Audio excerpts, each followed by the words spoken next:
दोस्तों, वीडियो में हम आपको महाशिवरात्रि व्रत की कथा सुनाने वाले हैं, तो इस वीडियो को आप बीच में छोड़कर जाने की गलती मत कीजिएगा, नहीं तो इसे भगवान शिव का अपमान माना जाएगा। आपको महाशिवरात्रि व्रत के साथ ये व्रत क्यों जरूरी है, ये कहानी भी जरूर जान लेनी चाहिए, तभी आप सही मायने में समझ पाएंगे कि हमारे महादेव कितने दयालु हैं। चित्रभानु की कथा पढ़ने से आप भगवान शिव की महिमा और उनकी भक्ति के महत्व को समझ पाएंगे। भगवान शिव भोले हैं, वे आसानी से प्रसन्न होते हैं। वह सच्चे मन से जल अर्पित कर देने मात्र से ही प्रसन्न होकर अपने भक्तों के दुख दूर कर देते हैं और उनको शिव लोक में स्थान प्रदान करते हैं। महाशिवरात्रि का दिन उनको प्रसन्न करने का सबसे बड़ा अवसर है। इस दिन भगवान शिव की पूजा करें और महाशिवरात्रि व्रत की कथा पढ़ें। तो चलिए वीडियो को शुरू करते हैं। शिव पुराण के अनुसार एक समय में चित्रभानु नामक शिकारी शिकार करके अपने परिवार का पालन पोषण करता था। उस पर साहूकार का कर्ज था। समय से कर्ज चुकता न करने के कारण साहूकार ने उसे बंदी बना लिया। उस दिन शिवरात्रि थी। दिन भर वह भूखे प्यासे रहते हुए भगवान शिव का स्मरण किया और दिन गुजर गया। शाम को साहूकार ने उसे कर्ज चुकाने के लिए अगले एक दिन का समय दिया और चित्रभानु को छोड़ दिया। तब चित्रभानु भूख प्यास से व्याकुल होकर जंगल में शिकार खोजने लगा। देखते देखते शाम और फिर रात हो गई।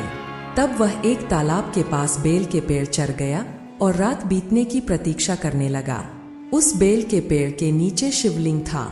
चित्रभानु अनजाने में बेलपत्र तोड़कर नीचे गिरा रहा था, जो शिवलिंग पर गिर रहे थे। इस प्रकार संयोगवश वह दिन भर भूखा प्यासा रहा, जिससे उसका व्रत हो गया और शिवलिंग पर बेलपत्र गिरने से उसकी शिव आराधना भी हो गई। रात बीतने पर एक गर्भिणी हिरनी तालाब किनारे पानी पीने आई। तब वह धनुषबाण से उसका शिकार करने के लिए तैयार हो गया। उस हिरनी ने चित्रभानु को देख लिया। उसने शिकारी से कहा कि वह गर्भवती है, जल्द ही प्रसव करेगी।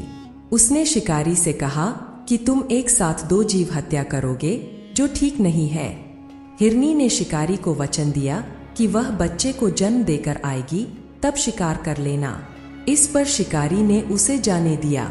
इस दौरान प्रत्यंचा चढ़ाने तथा ढीली करते समय कुछ बेलपत्र शिवलिंग पर गिरे। इससे प्रथम प्रहर की शिव पूजा हो गई। कुछ समय बाद एक और हिरनी वहां से जा रहा थी। तब शिकारी खुश होकर उसके शिकार के लिए तैयार हो गया। तब हिरनी ने उससे निवेदन किया कि हे शिकारी, मैं थोड़ी देर पहले ऋतु से निवृत्त हुई हूँ, कामातुर विरहिणी हूँ, अपने प्रिय की खोज में भटक रही हूँ। मैं अपने पति से मिलकर शीघ्र ही तुम्हारे पास आ जाऊंगी। तब शिकारी ने उसे जाने दिया। चित्रभानु शिकार न कर पाने से चिंतित था। रात्रि का आखिरी पहर बीत रहा था।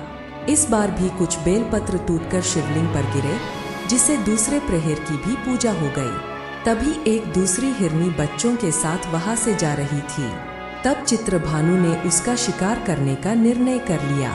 तब हिरनी ने उससे कहा, हे शिकारी, मैं इन बच्चों को इनके पिता के हवाले करके लौट आऊंगी। इस समय मुझे मत मारो।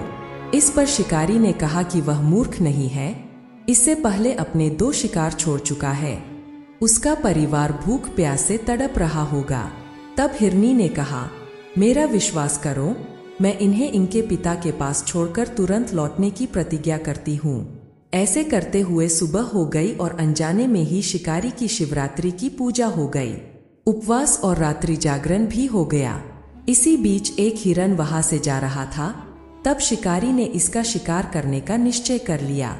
चित्रभानु को प्रत्यंचा चाहाए देखकर उस हिरन ने निवेदन किया कि यदि तुमने मेरे से पहले 3 हिरनी और उनके बच्चों का शिकार कर लिया हो, तो मुझे भी मार दो, ताकि उनके वियोग में दुखी न होना पड़े। अगर उनको जीवनदान दिया है, तो कुछ समय के लिए मुझे भी जीवनदान दे दो। उनसे मिलकर मैं दोबारा यहाँ आ जाऊंगा। हिरन की बातें सुनकर शिकारी के मन में रात का पूरा घटनाक्रम सामने आ गया। उसने सारा घटनाक्रम हिरन को बताया। तब हिरन ने कहा कि वे तीनों हिरनी उसकी पत्नियां हैं। जिस प्रकार वे तीनों प्रतिज्ञाबद्ध होकर गई है, उसकी मृत्यु से वे अपने धर्म का पालन नहीं कर पाएंगी। जिस प्रकार तुमने उन पर विश्वास करके उन्हें जाने दिया, वैसे ही मुझे भी जाने दो। वह अपने परिवार के साथ जल्द ही यहाँ उपस्थित हो जाएगा। चित्रभानु ने उसे भी जाने दिया। शिवरात्रि व्रत और पूजा होने से उसका मन निर्मल हो गया। उसके अंदर भक्ति की भावना जागृत हो गई। कुछ समय बाद वह हिरण अपने दिए वचन के कारण अपने परिवार के साथ शिकारी के सामने उपस्थित हो गया।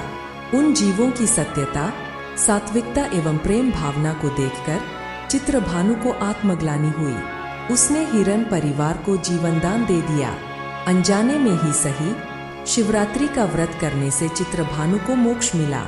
मृत्यु के बाद शिवगण उस शिकारी को शिवलोक ले गए। दोस्तों, अगर आपको महाशिवरात्रि की ये अद्भुत कथा पसंद आई है तो इस वीडियो को लाइक कर दीजिए और हमारे चैनल को सब्सक्राइब करके बेल आइकन को भी दबा दीजिए। दोस्तों, मिलते हैं अगले वीडियो में। धन्यवाद।